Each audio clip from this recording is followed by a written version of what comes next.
Prostate cancer সাধারণত পুরুষ মানুষের এল্ডারলি যারা বয়স্ক লোকদের হয় এবং এটা সাধারণত ক্যান্সার হিসাবে ডায়াগনোসিস করা হয় তখনই যখন সেখান থেকে মাংস পরীক্ষা করে সেটা পজিটিভ পেয়ে থাকে।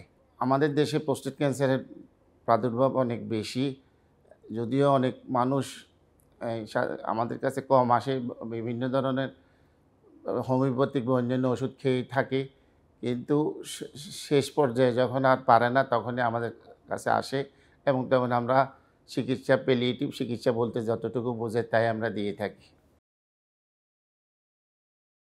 ঘন ঘন প্রস্রাব হওয়া, রাত্রে প্রস্রাবের মাত্রা বেড়ে যাওয়া, তলপেটে ব্যথা করা, মাঝে মধ্যে প্রস্রাবের সাথে রক্ত যাওয়া, অনেক সময় তীব্র ব্যথা হয়, অনেক সময় রিটেনশন হয়। রিটেনশন বলতে পেশাব একদমই বন্ধ হয়ে যায়, তখন পেশেন্টকে আমরা ডাক্তারের কাছে পাঠালে ডাক্তার সিস্টোস্কোপি করে দেখে যে আসলে ক্যান্সারটা কোথায় এবং কী অবস্থায় আছে।